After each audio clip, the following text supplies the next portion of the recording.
Bismillahirrahmanirrahim. Assalamualaikum warahmatullahi wabarakatuh. Mahasiswa sekalian, hari ini kita akan melakukan praktikum kimia analisis instrumen di Laboratorium Instrumen Program Studi Kimia UIN Sunan Kalijaga. Materi pada hari ini itu adalah analisis dua komponen tanpa pemisahan. Analisis dua komponen tanpa pemisahan adalah salah satu cara penerapan penggunaan analisis secara spektrofotometri, yaitu mengukur interaksi antara cahaya dan materi. Cahaya yang dimaksud adalah gelombang radiasi elektromagnetik dan materi yang dimaksud adalah larutan. Kemudian larutan yang hendak diukur dalam materi hari ini adalah campuran dari kalium permanganat dan kalium bikromat. Jadi dengan metode spektrofotometri kita bisa mengukur kadar dari masing-masing kalium permanganat dan kalium bikromat tanpa dipisahkan terlebih dahulu. Oke ya, begitu. Nah, baik. Tujuan percobaan dalam praktikum hari ini adalah menentukan kadar kalium permanganat KMnO4 dan kalium bikromat K2Cr2O7 dalam campuran tanpa pemisahan terlebih dahulu. Saya akan menunjukkan alat dan bahan yang digunakan dalam praktikum kali ini. Adapun teorinya nanti akan ditampilkan dalam bentuk slide, begitu ya. Dasar teori dalam materi praktikum analisis instrumen adalah sebagai berikut, ya. Jadi sebelum kita memahami betul bagaimana menentukan konsentrasi dua larutan yang tidak perlu dipisahkan, maka kita harus tahu dulu bagaimana tentang analisis kadar secara spektrofotometri, ya. Bahwasanya kita adalah mempelajari interaksi antara energi dan materi. Energi yang dimaksud adalah radiasi elektromagnetik pada panjang gelombang ultraviolet visible atau sekitar 200 nanometer hingga 800 nanometer. Adapun materi yang dimaksud adalah larutan dari analit atau dari sampel yang akan kita ukur. Dalam hal ini adalah campuran dari kalium permanganat dan kalium bikromat. Nah, bagaimana kita bisa memahami atau mengetahui kadar dari masing-masing larutan? Maka kita harus menggunakan persamaan hukum Lambert-Beer, yaitu hukum yang menjelaskan hubungan antara absorbansi atau banyaknya radiasi yang diserap dengan konsentrasi di dalam larutan. Hukum Lambert-Beer dinyatakan dalam notasi A sama dengan min log T sama dengan log P0 per P atau sama dengan ABC atau epsilon BC. Jadi secara sederhana hukum Lambert-Beer adalah A sama dengan ABC, di mana A adalah absorbansi, banyaknya radiasi elektromagnetik yang diserap, sama dengan ABC. A itu adalah absorptivitas molar, B adalah panjang jalan yang dilewati sinar atau lebar kuvet, sedangkan C adalah konsentrasi. Yang perlu kita perhatikan dalam menentukan analisis dua zat yang telah bercampur menggunakan spektrofotometri, maka kita harus memahami bahwa menurut hukum Beer, absorbansi total dua zat atau lebih pada suatu larutan tertentu itu akan sama dengan penjumlahan absorbansi dari masing-masing zat tersebut.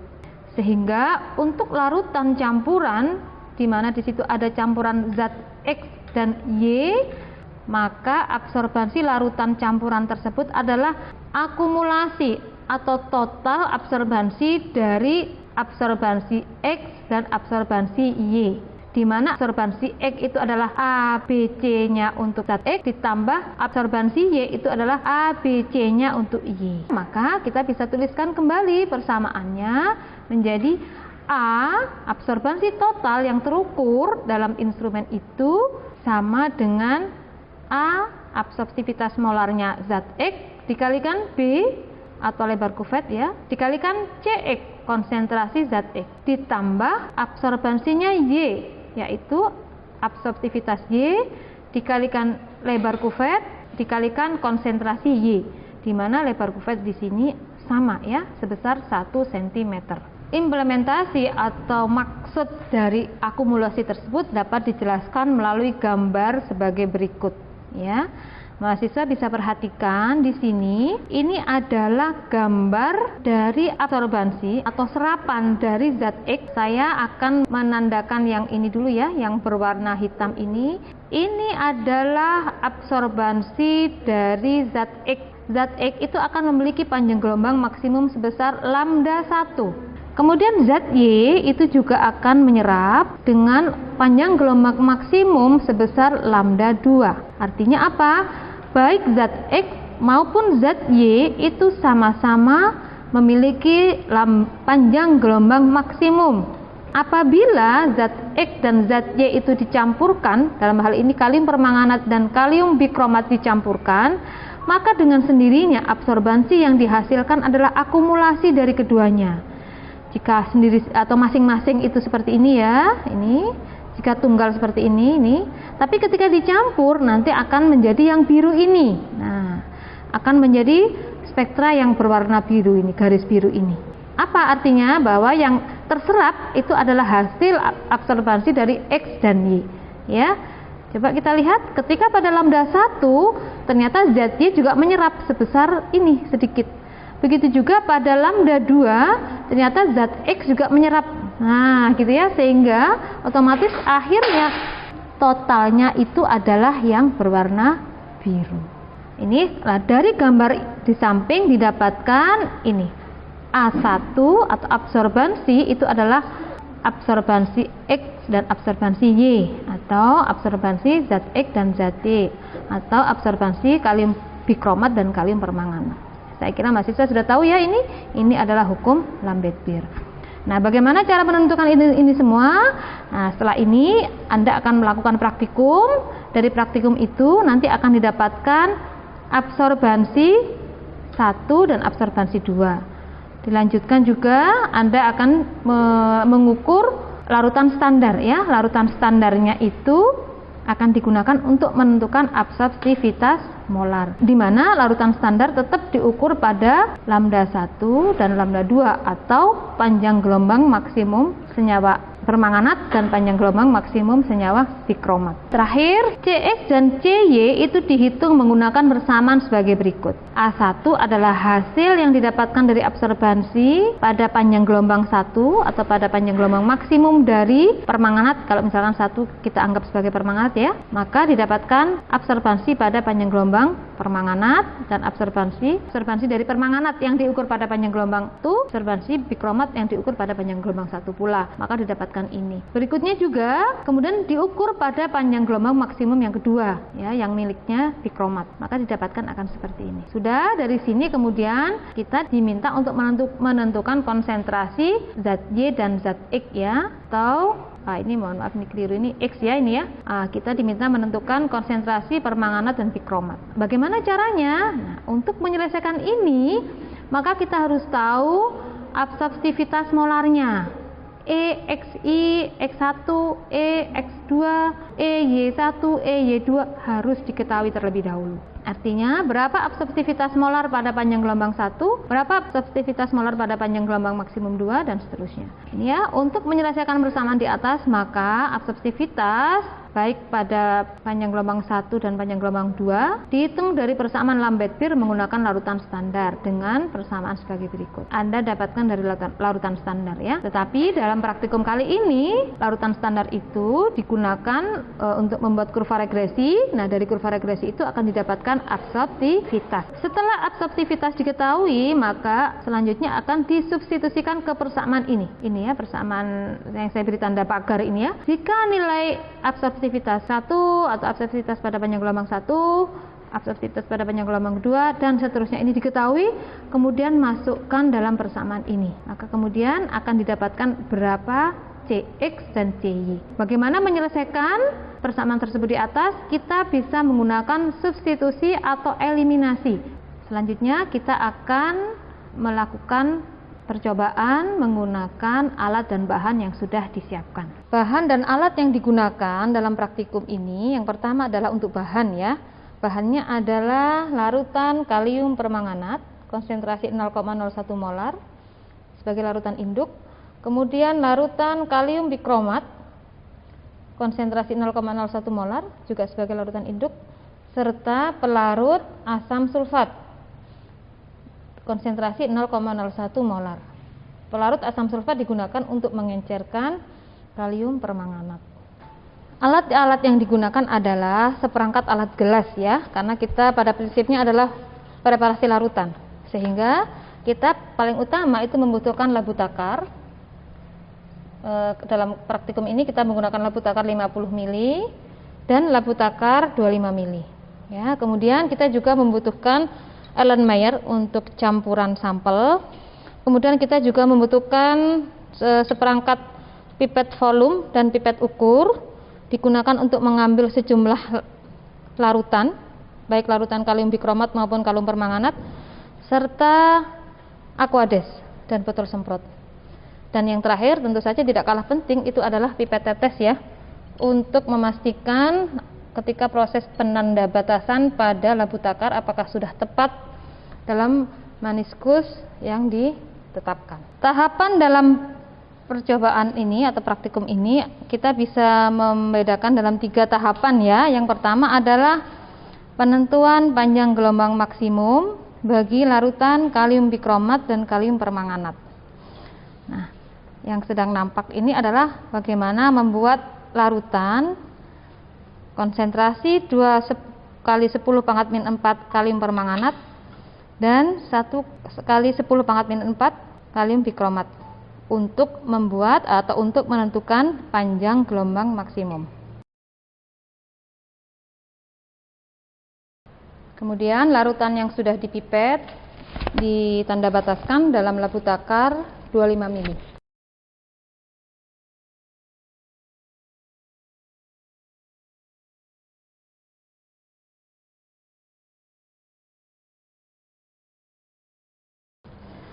Berikutnya kita membuat larutan kalium permanganat dengan memipet sejumlah tertentu volume.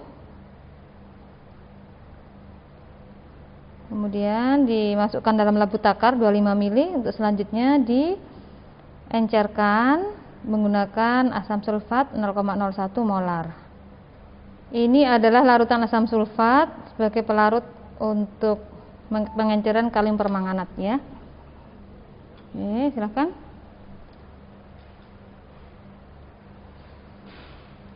Nanti sebelum sampai tanda batas meniskus, untuk memastikan sudah tepat pada tanda batas menggunakan pipet tetes.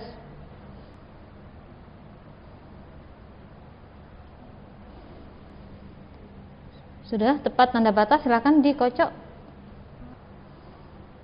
Cukup? Ya. Dengan demikian sudah selesai kita membuat larutan untuk mengukur panjang gelombang maksimum untuk kalium bikromat dan kalium permanganat. Tahap berikutnya adalah membuat larutan standar ya. Jadi larutan standar itu digunakan untuk menentukan absorptivitas molar dari kalium bikromat dan absorptivitas molar dari kalium permanganat. Larutan standar yang dibuat adalah ada 5 deretan larutan standar untuk masing-masing kalium bikromat dan kalium permanganat dengan konsentrasi yang berurutan 0,25 10 pangkat min 4 molar, 0,5 10 pangkat min 4 molar, 1 10 pangkat min 4 molar, 2 10 pangkat min 4 molar, dan 3 10 pangkat min 4 molar untuk kalium bikromat. Kita membuat larutan yang paling kecil dulu konsentrasinya. Larutan yang dibuat adalah konsentrasi 0,25 10 pangkat min 4 molar ya, dengan cara mempipet sebanyak 0,125 mili. Baru kemudian diencerkan atau ditanda bataskan. kita tanda bataskan menggunakan pipet tetes.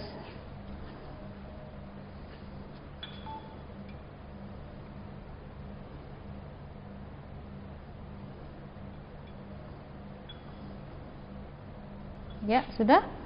Kemudian dikocok, Mbak Ria. Silakan dikocok dulu. Sudah. Nah, maka dengan demikian kita telah membuat satu larutan standar dengan konsentrasi 0,25 10 pangkat min 4 ya. Dimana tadi kita mau mengencerkan dengan mempipet sebanyak 0,125 mili. Kemudian karena kita membuat 5 macam larutan standar untuk kalium bikromat ya, dengan cara yang sama kita bisa melanjutkan membuat deretan larutan standar dengan konsentrasi yang semakin meningkat dengan perubahan volume yang dipipet gitu ya. Yang pertama ini kita buat 0,25 10 pangkat min 4 di mana kita mempipet 1,25, kemudian konsentrasi 0,5 10 pangkat min 4 kita mempipet 0,25, selanjutnya ini kita mempipet 0,5, dan ini kita mempipet 1 mili, dan ini 1,5 mili ya. Jadi kita menggunakan satuan volume mililiter ya. Setelah itu ditanda bataskan semua sebanyak 50 mili. Berikutnya kita membuat larutan standar untuk kalium permanganat ya. Untuk kalium permanganat ini kita buat sederetan larutan di mana yang semakin lama semakin besar konsentrasinya. Kita buat konsentrasi yang paling kecil dahulu ya, sebesar 0,5 10 pangkat min 4 molar. Di mana yang perlu kita pipet adalah 0,25 mili dari larutan induk KM4 1 10 pangkat min 2 molar. Kemudian kita encerkan, kita tanda bataskan menggunakan H2SO4 0,1 molar.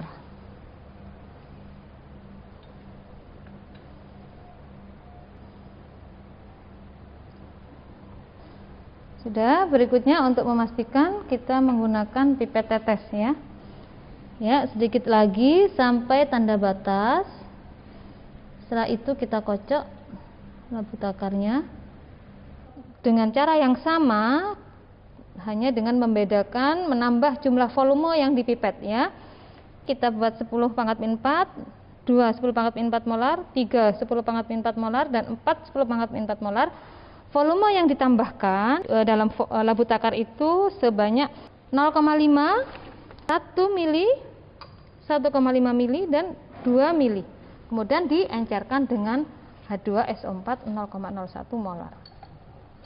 Tahap berikutnya adalah mempreparasi larutan sampel ya, dengan cara menambahkan atau mencampurkan sejumlah tertentu larutan kalium bikromat dan larutan kalium permanganat, kemudian tanpa kita encerkan ya. Jadi kita mencampurkan dua larutan ini. Kemudian kita tambahkan larutan kalium permanganat. Nah, campuran larutan inilah yang akan kita tentukan kadarnya, yaitu kadar kalium permanganat dan kadar kalium bikromat dalam campuran tersebut dengan cara menggunakan instrumen spektroskopi. Kita tanpa perlu memisahkan terlebih dahulu. Baik mahasiswa sekalian, setelah kita preparasi larutan di laboratorium alat bahan tadi ya, selanjutnya kita berada di laboratorium instrumen. Di hadapan kita ini adalah instrumen spektrofotometer ultraviolet visible dari Hitachi ya. Pertama kita nyalakan. Sudah. Nanti akan diukur berapa absorbansinya oleh asisten ya, oleh Mbak Ria ya. Saya akan menjelaskan bagan-bagan alat dalam instrumen ini. Instrumen ini sebagaimana teori di kelas ya, itu terdiri dari beberapa bagian. Yang pertama adalah sumber radiasi. Sumber radiasi ya ada di sebelah sini ya, kurang lebih ya, tidak bisa dibuka ini alatnya. Sumber radiasi menggunakan lampu deuterium dan lampu wolfram ya. Lampu deuterium itu akan menghasilkan radiasi elektromagnetik panjang gelombang 190 nanometer sampai 340 nanometer. Jadi ada dalam daerah UV. Kemudian wolfram akan menghasilkan panjang gelombang 341 nanometer sampai 1100 nanometer atau dalam daerah visible. Monokromator yang digunakan adalah grating, ya, di mana fungsinya tentu adalah mengubah panjang gelombang yang polikromatis menjadi monokromatis. Namanya juga monokromator, ya. Jadi mengubah dari yang polikromatis menjadi monokromatis. Radiasi monokromatis yang dihasilkan oleh monokromator kemudian dilewatkan dalam sistem tempat sampel di sini, ya. Karena ini adalah instrumennya menggunakan single beam, maka kita bisa menggeser manakala kita menggunakan atau mengukur blanko, gitu ya. Kita bisa bergeser ke sini. Ini adalah tempat sampel, ya, atau kuvet. Ya, kuvetnya dengan lebar 1 cm, ya, jadi lebarnya 1 cm. Kenapa? Karena ini berhubungan dengan hukum Lambert-Beer yang sudah diterangkan menggunakan slide tadi, ya. Jadi ini 1 cm semua. Kuvet bisa terbuat dari kuarsa, bisa terbuat dari gelas. Terakhir, dalam sistem rangkaian alat spektroskopi ultraviolet visible itu adalah detektor. Kira-kira detektornya ada di sebelah sini. Detektornya itu akan mencatat berapa absorbansi yang diserap. Nanti tampilannya bisa disetting dalam bentuk transmitansi, berapa banyak yang diteruskan, atau dalam bentuk absorbansi, berapa banyak yang diserap. Langkah pertama adalah penentuan panjang gelombang maksimum larutan kalium dikromat dan kalium permanganat. Tekan menu kedua, wavelength scan, tekan angka 2. Kemudian kita atur rentak panjang gelombang untuk larutan kalium dikromat adalah 300 sampai 600 nanometer. Untuk start 600 nanometer, kemudian untuk stop batas bawah 300 nanometer. Kemudian kecepatan 400 nanometer per menit. Tekan angka 0 untuk end setting. Untuk memulai, tekan angka 0. Kemudian siapkan larutan blanko dan larutan sampel yang akan diukur. Isi kurang lebih 3/4 dari volume kuvet. Usahakan jangan sampai terbentuk gelembung. Masukkan dengan sisi yang jernih tepat pada sinar datang. Kemudian siapkan sampel kalium dikromat pada kuvet yang kedua. Isi kurang lebih 3/4 dari volume kuvet. Masukkan ke dalam tempat sampel yang kedua. Ukur sampel yang pertama sejajar dengan sinar datang. Kemudian tutup. Tekan start.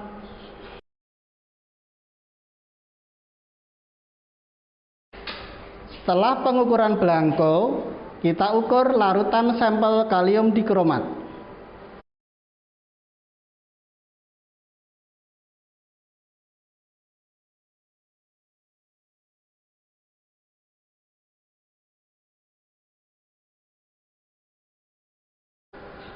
Diperoleh panjang gelombang maksimum 348,5 nanometer dengan serapan 0,306.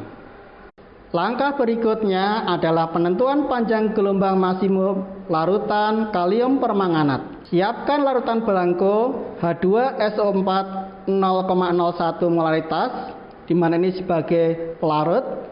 Kemudian siapkan sampel kalium permanganat di kuvet yang kedua.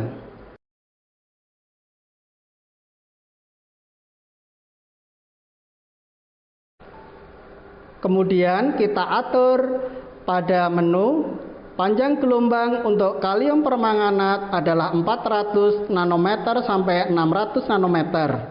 Untuk batas atas start itu 600 nanometer, kemudian batas bawah atau stop itu 400 nanometer. Kemudian yang kita ukur atau data mode adalah absorbansi dengan kecepatan atau speed 400 nanometer per menit. Tekan angka 0 atau end setting untuk memulai. Setelah sampel siap, tekan tombol stop. Setelah belangko diukur, yang kedua adalah larutan kalium permanganat. Geser letak sampel pada posisi sinar datang.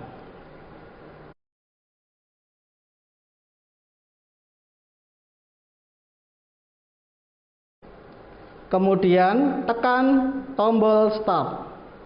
Diperoleh puncak setelah pengukuran panjang gelombang maksimum kalium permanganat.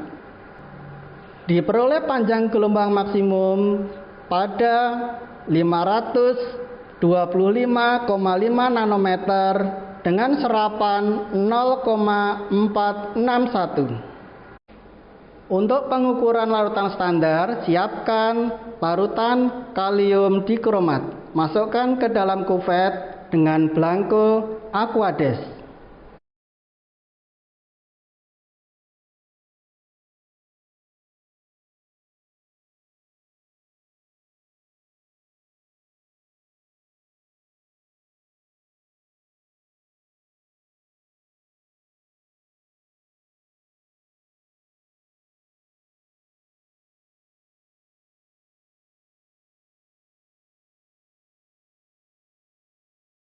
Untuk menentukan absorpsivitas molar larutan kalium dikromat, kita ukur absorbansi dari larutan standar.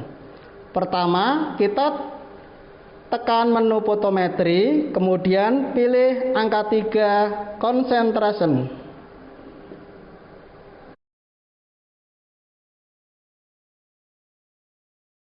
Kemudian kita atur. Yang pertama adalah num-WL adalah jumlah panjang gelombang ada 2 seperti yang diperoleh yang pertama. Tekan angka 2. Kita lihat panjang gelombang yang pertama adalah 348,5, itu miliknya kalium dikromat. Kemudian panjang gelombang yang kedua adalah 525,5, miliknya kalium permanganat. Kemudian nomor 5, num STDS adalah jumlah larutan standar ada 5 dengan konsentrasi, tekan angka 6. Kita lihat konsentrasinya adalah 0,25 kali 10 pangkat min 4. Kemudian yang kedua 0,5 kali 10 pangkat min 4. Kemudian yang ketiga 1 kali 10 pangkat min 4. Yang keempat 2 kali 10 pangkat min 4, dan yang kelima 3 kali 10 pangkat min 4. Setelah larutan standar siap, tekan angka 0 atau end setting untuk memulai. Kemudian tekan tombol stop. Diperoleh absorbansi larutan standar yang pertama seperti pada monitor. Yang berikutnya adalah pengukuran larutan standar kalium permanganat. Siapkan larutan belangko H2SO4 0,01 molaritas pada kuvet yang pertama, sedangkan kuvet yang kedua larutan kalium permanganat. Untuk larutan standar kalium permanganat, tekan menu fotometri, kemudian tekan angka 3 concentration. Kemudian kita atur, yang pertama sama jumlah panjang gelombangnya ada 2. Kemudian yang berbeda adalah konsentrasi larutan standar nomor 6. Nomor 6. Ya, di sini konsentrasinya berbeda, dimulai yang pertama adalah 0,5 kali 10 pangkat min 4. Kemudian yang kedua 1 kali 10 pangkat min 4, seterusnya sampai 4 kali 10 pangkat min 4. Kemudian kita tekan angka 0 atau end setting untuk memulai pengukuran. Tekan tombol start.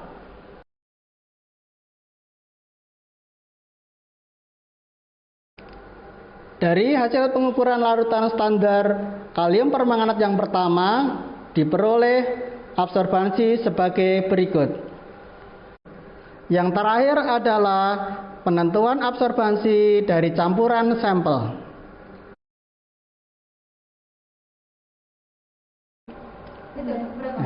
Berikut hasil absorbansi dari sampel yang telah dibuat.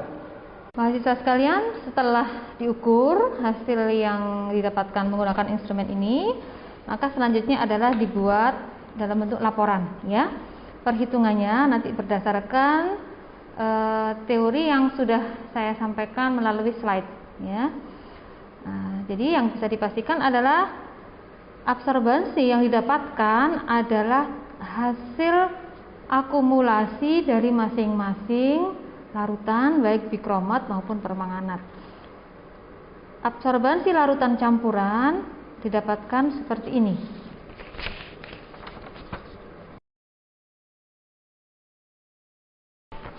Baik, jadi hasil dari penentuan absorbansi didapatkan 2 puncak, ya.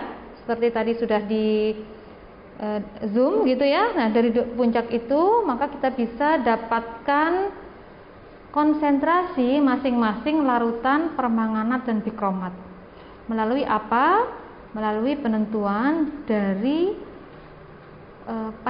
serapan pada panjang gelombang maksimum dengan menggunakan absorptivitas molar dari masing-masing larutan. Baik, saya kira itu mahasiswa sekalian. Cukup untuk praktikum materi hari ini. Silahkan membuat laporan sebagaimana yang sudah ditentukan sistematikanya. Jadi saya mohon maaf atas kekurangan. Terima kasih atas perhatiannya. Wassalamualaikum warahmatullahi wabarakatuh.